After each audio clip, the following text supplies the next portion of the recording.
আজ দুপুরবেলা যখন আমাদের ঈদের ডিউটিতে আমরা ছিলাম, তখন হঠাৎ করে আমাদের স্পেশাল ব্রাঞ্চের যে আমাদের স্টাফ আছে সেখান থেকে আমার কাছে খবর আসে যে একটা WB893093 একটা SML গাড়ির মধ্যে কিছু অবৈধ মাল থাকতে পারে, গাড়িটাকে চেক করার জন্য বলে। তখন আমরা আমাদের নাকাতে আমরা ইনফরমেশন দিই এবং নাকার অফিসার সেখানে এই গাড়িটাকে আটক করে এবং গাড়িটাকে চেক করে প্রথমে প্রাথমিকভাবে গাড়িটার মধ্যে কোল্ড ড্রিঙ্কস ছিল।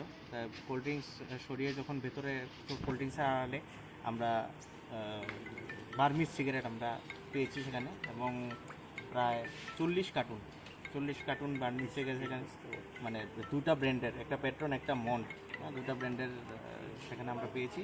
আমরা আইন অনুযায়ী সেগুলিকে আমরা সিজ করেছি এবং কালকে সেগুলিকে প্রেরণ করবো। এবং দুজন ড্রাইভার এবং যে সঙ্গে হেল্পার ছিল ওদেরকে আমরা আটক করেছি। স্যার ওদের কি নাম জানতে পারি? হ্যাঁ, ওদের নাম একজন জুয়েল মিয়া আর একজন বিজয় মগ। একজন কুমারঘাটের বাসিন্দা আর একজন আমবাসার বাসিন্দা। জুয়েল মিয়া কুমারঘাটের বাসিন্দা আর বিজয় মগ হলো আমবাসার বাসিন্দা। স্যার প্রাথমিকভাবে কি জানতে পারলেন কোথা থেকে মাল? সেটা গাড়ি লোড হয়েছিল ভাঙ্গা থেকে, আসামের ভাঙ্গা থেকে আগরতলার উদ্দেশ্যে ওরা যাচ্ছিল, এতটুকুই আমাদেরকে বলেছে। দেখি এখন বাকিটা ইনভেস্টিগেশন চলছে, ইনভেস্টিগেশনে আমরা বেরিয়ে আসবো। মালিক বাবদ কারোর নাম এসেছে কি? না, এখন পর্যন্ত মালিকের কারোর নাম আমরা এখনো জানতে পারিনি, সেটা ইনভেস্টিগেশনের মধ্যে আমরা বের করে নেব। মালগুলির স্যার বাজার মূল্য কত হতে পারে?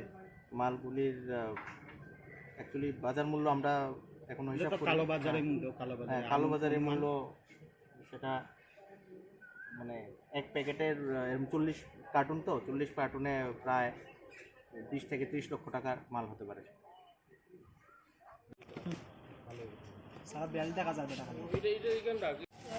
লাল প্যাকেট যেটি আসলো এটি একটা আকর্ষণের জন্য।